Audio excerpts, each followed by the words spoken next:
Hai guys, jumpa lagi dengan saya di Alur Cerita Film. Bagaimana kabarnya? Semoga baik-baik saja. Jadi kali ini saya akan melanjutkan sebuah film yang berjudul Soulland. Dan ini adalah video part ketiga, jadi buat kalian silahkan yang belum menonton part 1 dan 2, tonton terlebih dahulu agar videonya itu nyambung. Dan perlu kalian ingat bahwa video ini mengandung full spoiler. Jadi buat kalian yang tidak ingin terkena spoiler silahkan bisa skip saja. Oke, biar nggak kelamaan langsung saja kita bisa masuk ke alur ceritanya.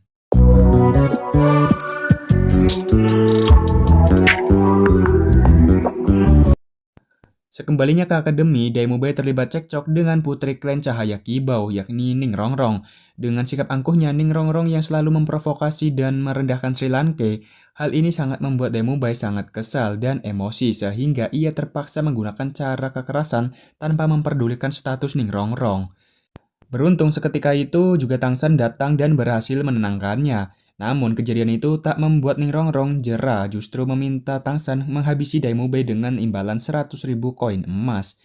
Jelas Tangsan menolak, ia menjelaskan bahwa semua masalah tak bisa diselesaikan dengan uang dan kekuatan. Ia pun menyarankan agar Ning Rongrong keluar saja dari akademi karena menurutnya tempat ini tidak cocok untuk Ning Rongrong. Bahkan Oishike yang jelas-jelas menyukai Ning Rongrong pun juga berpikiran sama. Ia menyarankan untuk pergi karena mustahil ia di sini mendapatkan teman dengan sikap yang sedemikian angkuh. Keesokan harinya semua murid kembali dikumpulkan dan menerima latihan. Namun Oishike yang datang terlambat memasang wajah yang begitu gembira karena ternyata pagi ini ia telah mencapai level 30. Semuanya pun mengungkapkan selamat. Pak Kepala Akademi Flender memerintahkan semua murid besok ke hutan Sindu, versi lain dari hutan berburu, untuk membantu mencari cincin siluman roh ketiga untuk Oishike di bawah bimbingan dari Guru Zhou. Masih berhubungan dengan Oishike, latihan kali ini adalah memakan sosis Oishike dengan alasan agar tubuh mereka terbiasa dan beradaptasi saat nanti berada di medan pertempuran yang sesungguhnya. Diperlihatkan semua murid merasa jijik dan tidak menyukainya. Namun di luar dugaan, Ning Rongrong secara sukarela maju menjadi murid pertama yang akan melakukannya. Ternyata ucapan Tangsan dan Oishike sebelumnya cukup membantu merenung semalaman dan menyesali sikap angkuhnya selama ini. Besoknya Guru Zhou menghampiri semua murid dan sudah menunggunya untuk pergi ke hutan Sindu dan mencari cincin siluman roh ketiga untuk Oishike. Ia kemudian meminta Daimube untuk menjadi ketua tim dalam misi tersebut. Daimube kemudian menyampaikan formasi kerjasama tim di mana Tangsan akan berada di garis depan, tepat di belakangnya ada dua tipe support. Xiaowu dan Mang Hojun bertugas menjaga sisi kiri dan sisi kanan, sementara dirinya akan mengambil alih ke arah belakang. Setelah seharian tak menemukan siluman roh yang cocok untuk Oishike, mereka memutuskan untuk singgah di sebuah warung makan di dekat sana. Namun, suasana yang tenang seketika rusak pasca datangnya sekelompok anak yang diketahui berasal dari Akademi Changhui. Daimube menceritakan bahwa Akademi Changhui merupakan akademi yang cukup terkenal, tetapi sebenarnya semua muridnya tak begitu kuat dan cenderung lebih menonjolkan sifat angkuhnya. Bisik-bisik itu terdengar sampai salah satu murid Akademi Changhui sehingga dibuatlah sebuah rencana untuk mengerjai para murid Sri Lanka. Seorang anak kemudian berjalan ke arah mereka dan secara sengaja menyenggol pelayan yang tengah membawa makanan.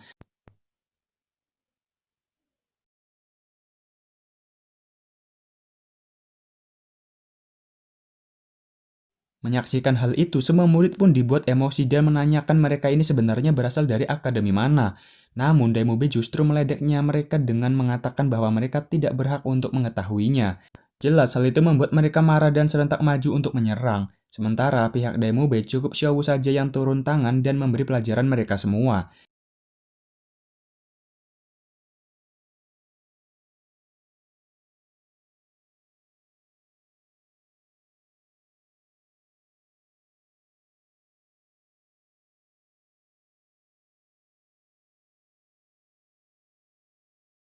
Pertarungan yang semakin memanas memaksa guru dari Akademi Changhui untuk turun tangan. Dia adalah seorang Master Roh pemilik kekuatan roh pelindung jenis hewan penyu yang sudah mencapai level 50. Ia kemudian menanyakan di mana guru mereka. Namun pihak Sri Lanka kembali meledeknya kalau ia juga tidak layak mengetahui hal itu. Dan jika mau bertarung mereka saja sudah lebih dari cukup. Sampai ketika pemilik restoran pun meminta jika mereka ingin berkelahi maka jangan dilakukan di dalam restorannya. Sebelum keluar, Tangsan menyusun sebuah strategi karena pasti tidak mudah menghadapi Master Roh yang sudah berada di level 50. Menurutnya, roh jenis penyu hitam adalah jenis kekuatan dengan durability yang sangat tinggi, namun tidak memiliki damage yang besar. Singkat cerita, pertarungan mereka pun dimulai dengan dimeriahkan sorakan murid dari Akademi Changhui. Serangan pertama dimulai dari skill gelombang udara dari Daimubai, disertai tembakan api Mang Hojun di sisi kanan, dan didukung oleh rumput biru perak milik Tangsan untuk membatasi pergerakan lawan. Setelah tertangkap, Mang Hojun kembali mendapatkan aba-aba dari Tangsan untuk membakar habis guru Changhui dengan teknik semburan Phoenix api bersuhu tinggi. Sayangnya, perkiraan Tangsan tak sepenuhnya benar. Guru Akademi Changhui memiliki skill serangan nafas dingin yang uapnya sanggup membekukan dalam sekejap. Su Ying yang mencoba mengambil kesempatan untuk melancarkan serangan jarak dekat, justru cakarnya terjebak di dalam kubah es. Beruntung dengan refleks, Daimubai segera mendekat dengan menghancurkan kubah es tersebut. Dilanjutkan dengan Tangsan kembali berusaha mengikat lawan dikombinasi dengan api Mang Hojun. Daimubai yang sempat terpengaruh provokasi mengambil resiko untuk menyerangnya mengakibatkan radang tubuh dingin menjadi parah. Sementara itu, Mang Hojun kembali beraksi dengan semburan Phoenix api untuk menghalau serangan nafas es yang mengarah langsung ke Daimubai. Sehingga terjadilah bentrokan dua elemen yang saling bertolak belakang. Saat pertarungan mencapai puncaknya, Guru Zhou datang dan menyuruh semua siswa kembali ke penginapan. Namun, guru Akademi Changhui yang masih tak terima meminta para murid Sri Lanka untuk meminta maaf karena telah merendahkan akademinya. Akan tetapi, Guru Zhou mengatakan bahwa tidak ada yang perlu meminta maaf. Ia malah mempertegas bahwa Akademi Changhui memanglah akademi yang cukup terkenal, namun keangkuhannya yang cuma bisa menindas orang yang lemah saja. Pertarungan pun kembali dilanjutkan dengan Guru Zhou yang menggantikan para murid Akademi Sri Lanka. Dalam sekejap, ia bisa menghajar habis-habisan guru Akademi Changhui, bahkan tanpa memperlibatkan kekuatan pelindungnya.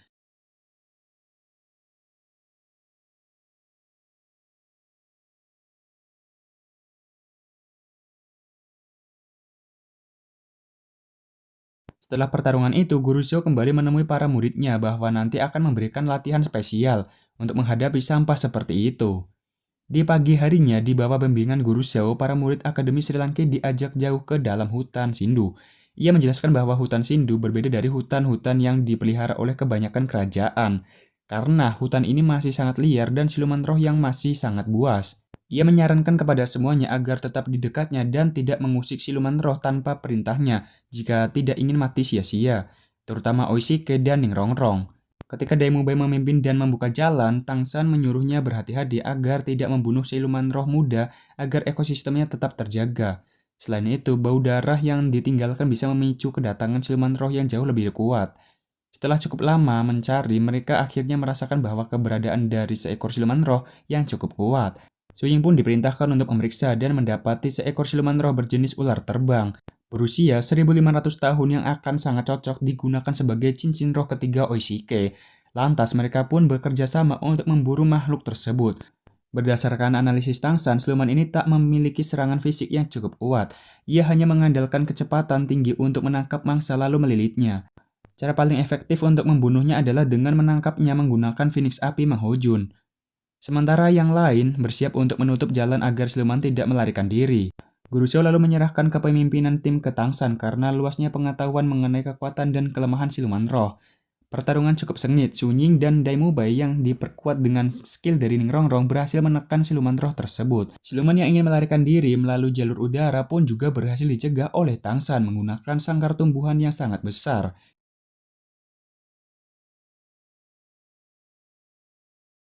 Namun saat Oishike hendak mengeksekusinya, ular tersebut mengeluarkan serangan yang beruntung berhasil digagalkan oleh Tangsan.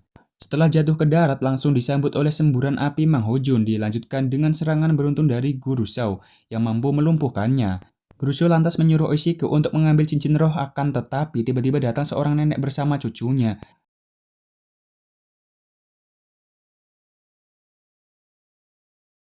Yang mengklaim bahwa siluman roh ular terbang adalah miliknya yang akan menjadi cincin roh ketiga untuk cucunya tersebut.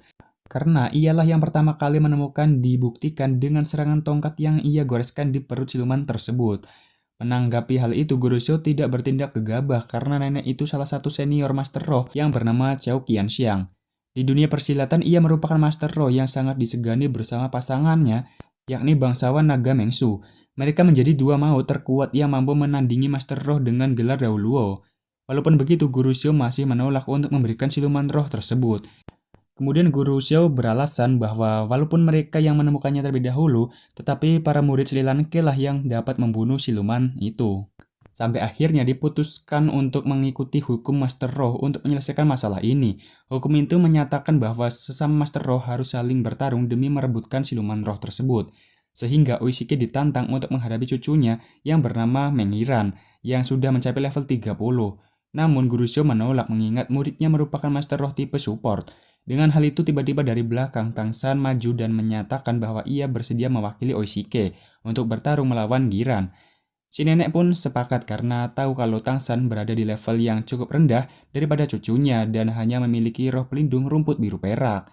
Singkat cerita, pertarungan pun dimulai.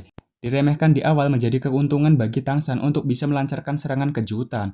Sampai akhirnya Menggiran terkena rumput biru perak, tetapi tidak selama itu. Ia menggunakan kekuatannya untuk lepas dari akar milik Tang San. Bahkan racun pelumpuh yang ia gunakan juga sama sekali tidak berpengaruh karena roh ular miliknya Giran juga beracun, merupakan sebuah cara yang sangat efektif untuk melawan racun dengan racun. Menggunakan senjata tombak beracun kemudian ia melakukan serangan balasan. Tidak begitu cepat namun sangat merepotkan karena jumlahnya yang lumayan banyak. Tang San pun berusaha mendekat dan berhasil melakukan serangan tersebut yang dikendalikan oleh tingkat ular milik Giran. Mulailah mereka membenturkan energi yang saling menekan satu sama lain. Setelah cukup lama saling menekan, pertarungan itu pun akhirnya dimenangkan oleh Tang San sehingga hak siluman roh ular tersebut kini diserahkan kepada Uishike. Uishike kemudian segera mengeksekusi siluman roh tersebut dan mulai proses kultivasi untuk mendapatkan cincin roh ketiganya.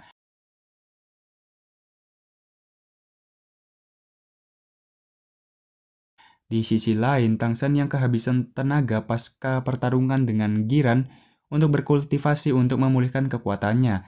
Singkat cerita, Uishike sudah selesai dengan proses penyerapannya dan telah berhasil memperoleh cincin ketiga untuk mengunlock skill sosis terbangnya. Barang siapa yang memakan sosis tersebut, maka akan bisa terbang selama 1 menit dengan kecepatan ular terbang.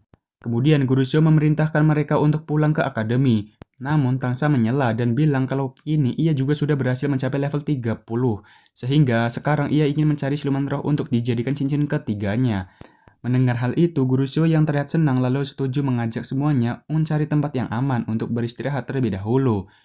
Di malam harinya, saat telah beristirahat, mereka membicarakan mengenai siluman roh yang selalu diburu oleh manusia. Guru Xiao lalu mengatakan kalau sekarang semakin sulit mencari cincin roh, padahal dulu di pinggiran hutan saja terdapat siluman roh berusia ribuan tahun. Menanggapi itu, Tang San berpendapat kalau itu semua adalah ulah manusia yang sebenarnya jauh lebih ganas ketimbang siluman roh. Perburuan yang terus dilakukan membuat siluman roh pasti suatu saat mengalami kepunahan. Dan jika siklus ini terus berjalan, maka akan datang suatu hari di mana seorang master roh tak akan naik tingkat karena tidak ada lagi cincin roh yang tersedia. Semuanya pun termenung sejenak, termasuk Guru Xiao, yang berpikir kalau narasi Tang San memang cukup masuk akal. Di tengah pembicaraan mereka, tiba-tiba diserang siluman roh berjenis kera raksasa yang merupakan raja hutan bagi para siluman roh.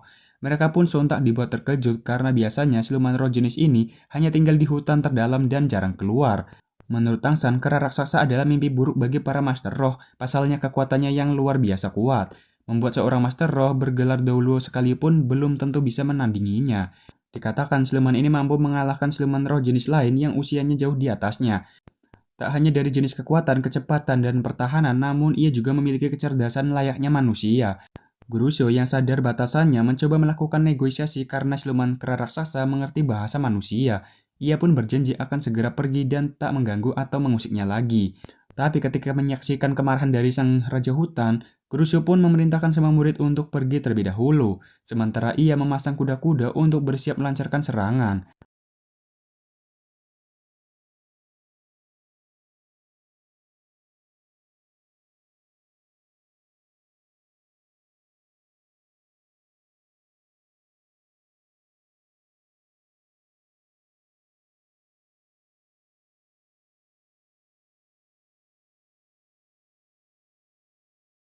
Set amukannya menghempaskan mereka semua membuat kesempatan yang bagus untuk melarikan diri. Namun naasnya Xiaowu berhasil ditangkap oleh siluman roh tersebut. Guru Xiao yang melihatnya sangat emosi dan benar-benar mengeluarkan semua kekuatannya dari skill cincin ketujuhnya. Merupakan skill terkuatnya yakni beruang hutan yang untuk menghantam siluman roh raksasa. Namun hal itu juga sia-sia, sementara Tangsan yang berusaha menyelamatkan Xiaowu pun mengejarnya, namun hal itu sama saja ia pun tak bisa berbuat apa-apa.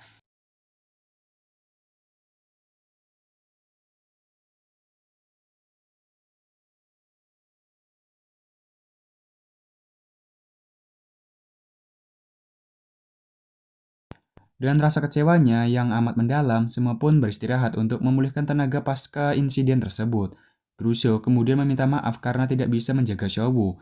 Namun menurut Tangsan bahwa ini semua salahnya sebagai kakak, ia tidak bisa menepati janjinya untuk selalu melindungi Xiaowu. Ia yang belum menyerah meminta sosis terbang kepada Oishike untuk mengejar Xiaowu, meskipun kondisinya Tangsan sekarang tidak memungkinkan lagi. Usahanya tersebut didukung oleh Ning Rongrong yang memberinya buff kekuatan dari skill roh pelindungnya. Crusoe yang dikira awalnya marah justru meminta Oishike membuat sosis terbang dan memberikannya ke yang lain juga untuk membantu Tangsan. Sementara itu, nasib Xiaowu yang berhasil dibawa siluman kera raksasa ternyata tak seburuk yang dipikirkan guru dan teman-temannya. Ternyata mereka berdua sudah saling mengenal satu sama lain. Xiaowu memanggilnya dengan nama Erming. Lalu kenapa mereka berdua bisa akrab? Hal itu dikarenakan bahwa Xiaowu bukanlah manusia, melainkan siluman roh berusia ratusan ribu tahun yang telah berevolusi menjadi manusia. Ia kemudian meminta Erming menjaganya sejenak karena ia akan melakukan kultivasi untuk mendapatkan cincin roh ketiganya. Berkat statusnya sebagai mantan siluman roh, Xiaowu memiliki kemampuan untuk menyerap cincin roh siluman tanpa harus membunuhnya. Di sisi lain, Tangsan yang mengejar kehabisan waktu terbang sehingga jatuh ke dalam hutan sebelum bisa menemukan Xiaowu. Selain itu, kondisinya juga semakin buruk karena sebelumnya ia juga sudah terluka. Dan sayang sekali, Tangsan malah bertemu siluman roh buas berjenis laba-laba berwajah manusia. Tangsan pun dibuat sangat kewalahan karena baik dari kekuatan, kecepatan maupun pertahanan, siluman roh tersebut sangatlah kuat. Ditambah lagi makhluk itu memiliki racun yang sangat mematikan.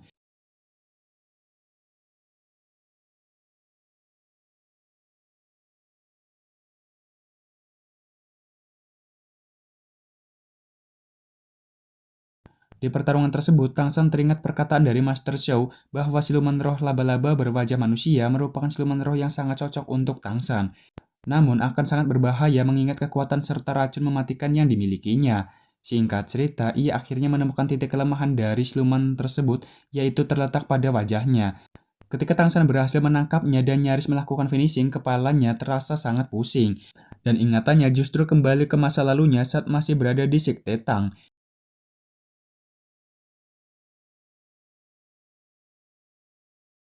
Di sana, ia kembali bertemu dengan para tetua sekte yang mengatakan Tangsan berhasil diselamatkan dari jurang lembah neraka.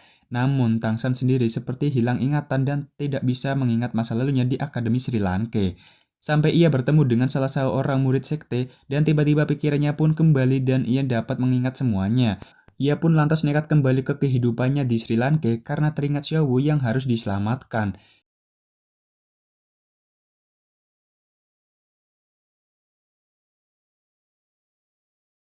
Dan benar saja saat Tangsen membuka mata, dirinya terikat oleh jaring laba-laba dan terkena racun yang memberinya efek halusinasi sesuai dengan apa yang tertinggal di dalam ingatan targetnya. Tangsen pun kembali melakukan perlawanan dan akhirnya berhasil melepaskan diri dari ikatan jaring laba-laba. Karena benar-benar sudah terdesak, ia tak punya pilihan selain menggunakan kekuatan roh pelindung di tangan kirinya yakni palu Huetian untuk menghantam keras makhluk tersebut. Sampai akhirnya setelah berusaha keras, ia dapat membuka pertahanan si laba-laba dan segera mengeksekusinya. Sebelum memulai proses penyerapan, Tangsan beristirahat sejenak untuk mengeluarkan racun yang semakin menyebar ke seluruh tubuhnya. Namun, secara tiba-tiba ia dikejutkan dengan kedatangan beberapa orang yang ternyata mereka adalah pasangan naga Mengsu bersama cucunya Menggiran. Secara kebetulan lagi, ternyata siluman roh laba-laba itu adalah incaran untuk cincin ketiga Menggiran. Mereka pun jelas sangat marah karena Tangsan menggagalkan perburuan siluman roh untuk cucunya sebanyak 2 kali. Namun di sisi lain, Mengsu juga terkejut setelah mengetahui Tangsan sanggup membunuh siluman laba-laba itu seorang diri. Kemudian Tangsan menyampaikan pembelaannya kalau ia juga terpaksa membunuhnya. Tadi ia hanya berusaha membela diri karena tiba-tiba siluman itu menyerangnya. Mengsu yang tidak memperdulikan alasan Tangsan memberikan pilihan yang sulit, yaitu Tangsan bersedia bergabung dengan keluarganya, maka ia akan membiarkan Tangsan tetap hidup dan mempersilahkan untuk menyerap cincin roh dari siluman laba-laba tersebut. Namun, Tangsan dengan tegas menolak tawaran itu. Pasalnya, seseorang yang telah bergabung dengan satu keluarga maka harus mengabdikan seumur hidupnya untuk keluarga tersebut. Sementara dirinya adalah tipe orang yang lebih suka bebas dan tak terikat oleh pihak manapun. Diperlihatkan secara diam-diam, Tang San bersiap dengan busurnya untuk berencana menyandera Giran, karena mustahil ia bisa menang melawan dua orang legend di hadapannya. Merasa tawarnya tidak dihargai, Meng Su pun semakin murka. Ia lalu memberikan kesempatan terakhir Tang San untuk menebus kesalahannya yang telah dua kali menggagalkan kenaikan tingkat dari cucunya. Untuk itu, Tang San diperbolehkan pergi tapi dengan meninggalkan satu lengannya sebagai bentuk kompensasi. Masih mencoba bernegosiasi, Tang San mengatakan akan bersedia bergabung dengan keluarganya mereka, tetapi dengan satu syarat, yaitu mereka harus membantunya mengalahkan seekor siluman roh yang telah menculik Xiaowu. Awalnya mereka meremehkan syarat itu karena mudah baginya untuk membunuh satu siluman roh saja. Akan tetapi ekspresi mereka langsung berubah ketika Tang San mengatakan kalau siluman roh yang dimaksud adalah siluman raja kera raksasa. Mereka malah menuduh kalau Tang San sengaja menjebaknya, karena berhadapan dengan makhluk itu sama saja dengan bunuh diri. Bahkan dikatakan kalau Master Roh bergelar dahulu pun belum tentu sanggup mengalahkannya.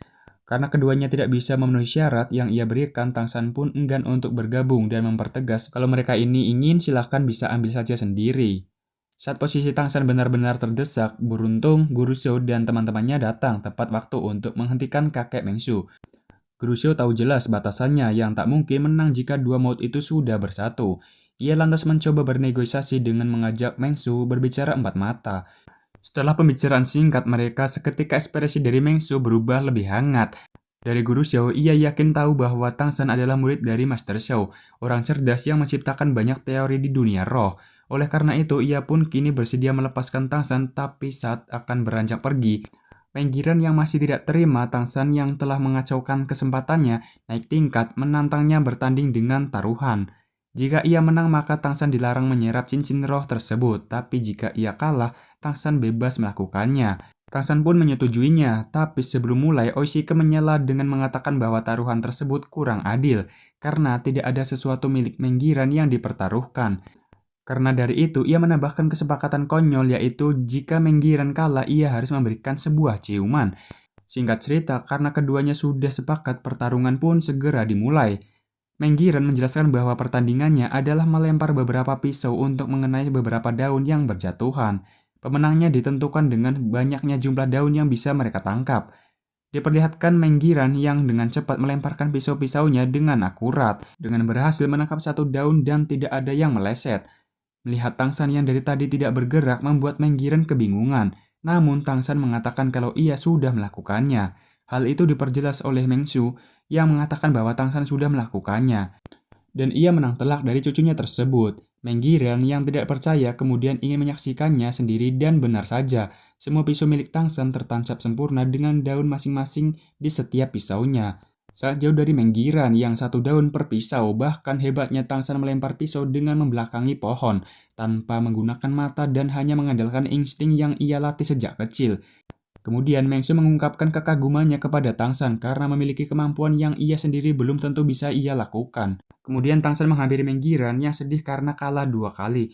Tang San menenangkannya dengan mengatakan kalau ia jelas menang karena sering berlatih menggunakan senjata rahasianya lebih dari 9 tahun. Ia lalu menunjukkan senjata rahasianya yang jauh lebih kecil namun memiliki keuntungan lebih ringan, sehingga lebih praktis digunakan sebagai senjata mematikan. Ia juga bersedia mengajari Meng Giran dengan menjelaskan sedikit mengenai tekniknya yang disebut penelacak suara. Bukan melihat dengan mata, melainkan menggunakan indera pendengarannya yang bisa merasakan setiap gerakan bahkan tanpa ada titik buta. Setelah pembicaraan itu, tiba-tiba Meng Giran mencium Tang San karena bagaimanapun juga ia telah kalah taruhan. Semuanya pun dibuat tercengang karena fenomena itu. Dan Meng Giran bersama kakeknya pun pergi dari tempat tersebut. Setelah kepergian mereka, Tang San segera meminta sosis pemulihan Oishike agar dapat segera memulai proses penyerapan dan mencari Xiaowu. Proses penyerapan Tang San nampaknya begitu berat, terlihat gejolak energi yang luar biasa kuat yang dapat dirasakan oleh Guru Xiao. Di waktu yang bersamaan kita diperlihatkan Guru Xiao yang mendapatkan selembar surat undangan dari Flender, Pak Kepala Akademi Sri Lanka. Sementara di sisi lain kita diperlihatkan Tang Hao, ayah dari Tang San berpamitan dengan sebuah tempat yang dipenuhi rumput biru perak untuk pergi dari misinya di sebuah tempat yang disebut dengan Balai Roh Pelindung. Dan film pun selesai. Di episode berikutnya kita akan diperlihatkan Tang Hao saat masih muda dan siapa sebenarnya Tang Hao, ayah dari Tang San. Dan mungkin cukup sampai di sini aja untuk pembahasan kali ini dan jangan lupa disaksikan terus episode-episode yang akan datang dikarenakan masih banyak sekali. Dan buat kalian semua, silahkan bisa di-subscribe terlebih dahulu dan aktifkan tombol lonceng notifikasinya agar tidak tertinggal video menarik dari saya, Aldisa. Oke, sampai jumpa. Goodbye.